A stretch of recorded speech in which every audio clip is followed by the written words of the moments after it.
स्वागत करता हूं अपने YouTube चैनल में। आज हम चर्चा करेंगे mid term examination class 10th के सब्जेक्ट साइंस के बारे में। साइंस की आंसर की के साथ हम डिस्कस करेंगे कि कैसा था आज का एग्ज़ाम। तो चलिए शुरू करते हैं।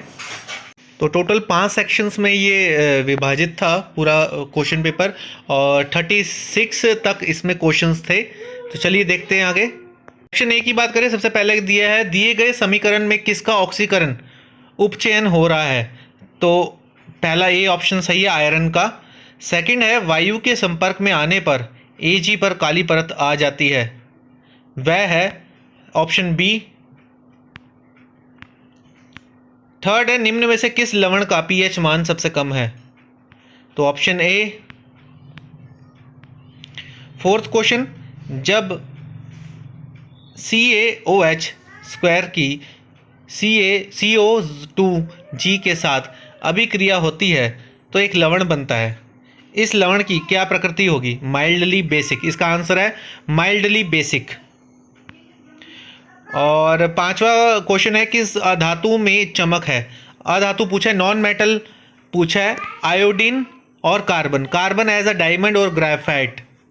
और इसमें अथवा में जो क्वेश्चन था उसका आंसर है, क्वेश्चन था दो ऐसे धातुओं के नाम लिखें जिन्हें चाकू से काटा जा सकता है। तो सोडियम है, पोटेशियम है, लिथियम है। इनमें से दो किसी को आप लिख सकते थे। तो छठा क्वेश्चन है आपके सामने, give an example of amphoteric oxide, उभयधर्मी ऑक्साइड का एक उदाहरण। तो एल्युमिनियम ऑक्साइड था आंसर इसका। सातवां क्वेश्चन है निम्न में पोषण के तरीके का नाम लिखिए। तो name of mode of nutrition in, नीम वृक्ष में कैसे होता है, ऑटोट्रॉपिक की तरह, और फंगी में सैप्रोफाइटिक की तरह। अथवा में जो क्वेश्चन था इसमें व्हाट इज पेरिस्टेल्सिस, तो rhythmic construction in the muscle of the lining of alimentary canal. इसका आंसर था अथवा वाले का क्रमाकुंचन क्या है। आठवां है दिए गए चित्र में एक पिरामिड में विभिन्न पोषी स्तरों की दर्शाया गया है, अधिकतम ऊर्जा किस पोषी स्तर पर उपलब्ध है। तो इसमें T1 आंसर है, सी ऑप्शन में। अथवा में जो क्वेश्चन था कि जी पारिस्थितिक तंत्र में ऊर्जा के प्रवाह को दर्शाइए, तो इसका आंसर माना है रेफरेंस फिगर 15.4 NCERT में। नौवां क्वेश्चन था एक लेंस अपने सामने किसी भी स्थान पर रखी वस्तु का सीधा प्रतिबिंब बनाता है, यह किस प्रकार का लेंस है, कॉनकेव लेंस है ये।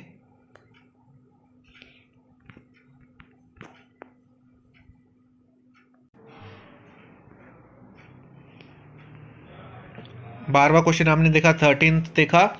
अब 14th 15th 16 असर्शन और रीजन वाले क्वेश्चन है। इसमें किस तरह का आंसर आपको देखने को मिलेगा, आप देख सकते हैं। इनमें से जो आपको ABC चॉइस दे रखी है उनमें से आपको बता दो कैसा क्वेश्चन है। जो वो चॉइस दी हुई थी, तो 14th का तो A है, 15th का B होगा, और उसके अथवा वाले का 15th का, 16th का A है। असर्शन और रीजन वाले मैं क्वेश्चन आपको बता रहा हूँ। 17th क्वेश्चन देखें, किसी तत्व की रासायनिक अभिक्रियाशीलता और इसके इलेक्ट्रॉनिक विन्यास पर निर्भर करता है। रासायनिक अभिक्रिया के दौरान सभी तत्वों के परमाणु इलेक्ट्रॉन के स्थानांतरण या साझेदारी द्वारा पूर्णतः भरा हुआ संयोजी कक्ष प्राप्त करना चाहते हैं। इलेक्ट्रॉन के स्थानांतरण के द्वारा निर्मित यौगिक को विद्युत संयोजी या आयनिक यौगिक कहते हैं। तो ऑप्शन दिए गए हैं आपके सामने। तो इसका जो ऑप्शन था वो डी था पहले का, 17 का पहले का डी है। 17 का दूसरा देखिए क्या क्वेश्चन पूछा गया है, और 17 का दूसरे का जो आंसर है वो बी है। 17 का जो तीसरा है मैग्नीशियम क्लोराइड अणु के बनने में, तो उसका आंसर सी है।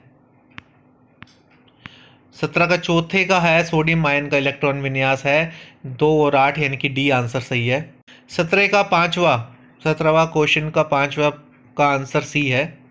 अगला 18वां देखें। 18वां जो है सोडियम का एक यौगिक एक्स का एक सफ़ेद पाउडर है, यह बेकिंग पाउडर का एक घटक है जो कुछ एंटीसिड में इस्तेमाल होता है। गर्म किए जाने पर यह एक निर्जल यौगिक वायु देता है, तो जो जल को अवशोषित कर जल युक्त हो जाता है। पानी में घोले जाने पर यह एक प्रबल क्षार और दुर्बल अम्ल Z बनाता है। यौगिक X क्या है, NaHCO3। यौगिक Y क्या है? NaHCO3। Y को पानी में घोलने पर प्राप्त घोल की प्रकृति होगी क्षारकीय यानी कि अल्कलाइन। यौगिक Z को पहचाने तो H2CO3।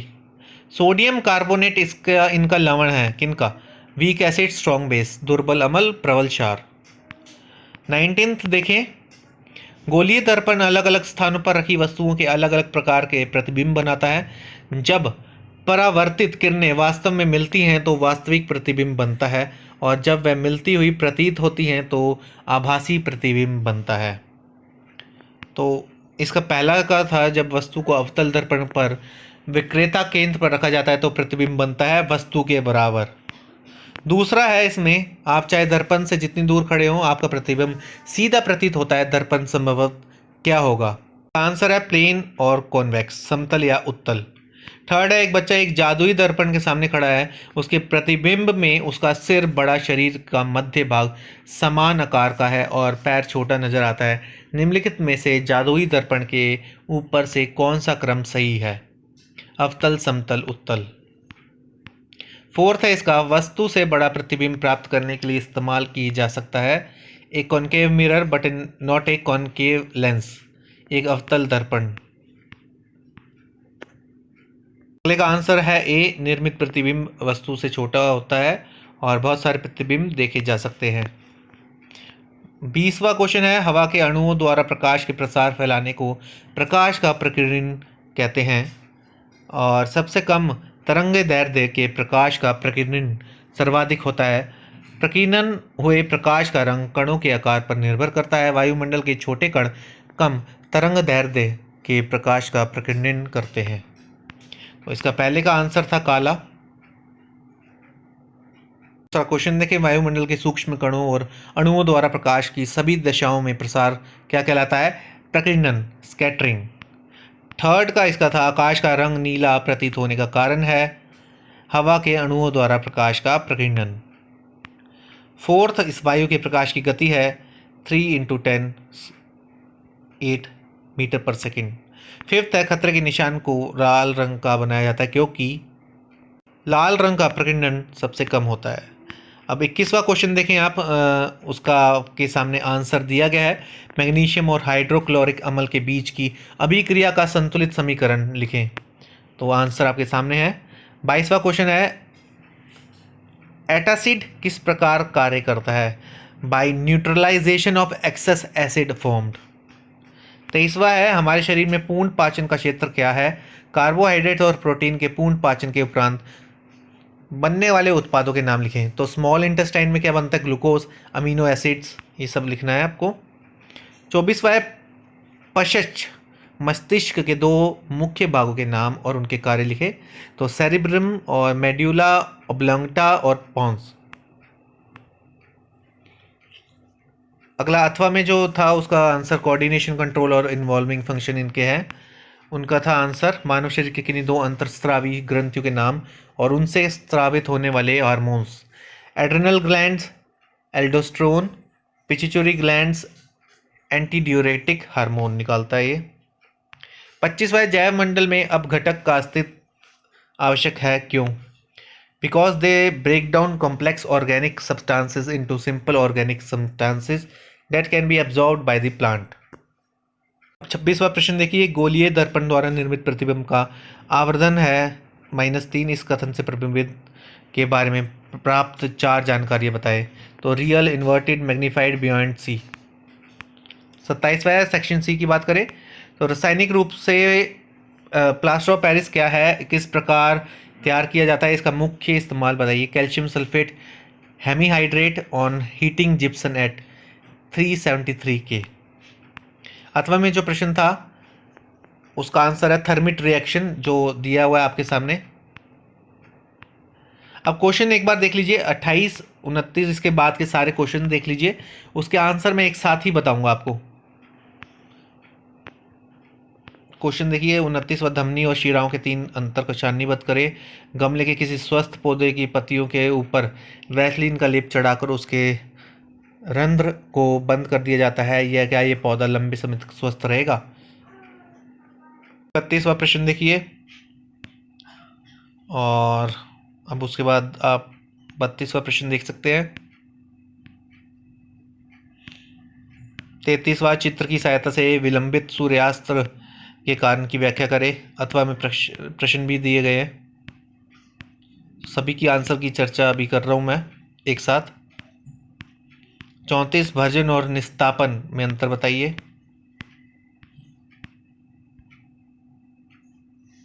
आगे के क्वेश्चन देखिए।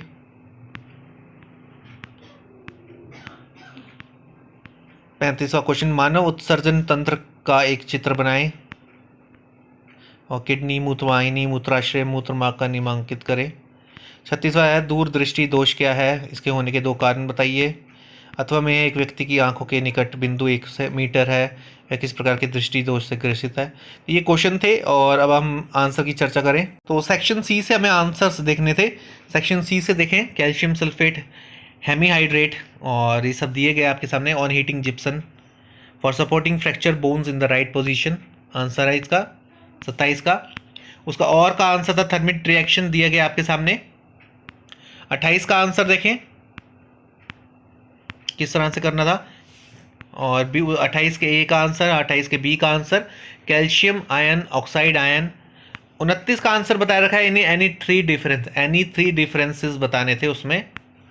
30 का क्वेश्चन का आंसर है no because no sufficient CO2 for photosynthesis, no gaseous exchange, no transpiration. 31 का आंसर है any 2 properties supporting ray diagrams. 32 का आंसर आपके सामने है, देखिए लेंस फॉर्मूला इसमें लगाना था आपको। लेंस फॉर्मूला लगा के इस प्रकार से आपको होना था, image is at a distance of 48 centimetre from the lens in the same side of the object, virtual erect magnified 3 times. तो आप देखें लेंस फॉर्मूला लगा के किस प्रकार होगा ये। 33 में रे डायग्राम बोला गया है, और में जो उसका आंसर था उसमें ये आंसर था absolute refractive index, speed of light in vacuum, speed of light in that medium. Correct explanation and calculation ही बताया था। डी का आंसर आप देखें सेक्शन डी का 34th answer, roasting converting ores metal sulphides, heating strong in presence of air. Calcination पूछा गया, converting ores metal carbonates. Zinc ore is converted into zinc oxide by roasting और calcination. और में इसका answer आपके सामने has tendency to lose electron so form positive ions, hydrogen plus, sodium calcium Ca with water, hydrogen gas formed. 35 में diagram बनाना था, आपको बताया था लेबलिंग करना था वाटर एंड यूरिया का। 2 मार्क्स उसके दिए गए हैं और 1 मार्क्स उसका। 36 लास्ट जो क्वेश्चन है, inability of eye to see nearby object clearly though it can see the distant objects clearly, increase in focal length of eye lens, eye ball becoming too small, ray diagram for correction. और में इसका answer था the person is suffering from hypermetropia, the nature of lens use in convex. Answer इस प्रकार निकलना था। तो ये थी पूरी आंसर की जो मैंने आपके साथ चर्चा करी। कैसे लगा आपको पूरा, आप जरूर बताएं और कमेंट बॉक्स में जरूर लिखें। इस चैनल के साथ जुड़े रहिए, इसे लाइक शेयर और सब्सक्राइब करना बिल्कुल ना भूलें। धन्यवाद।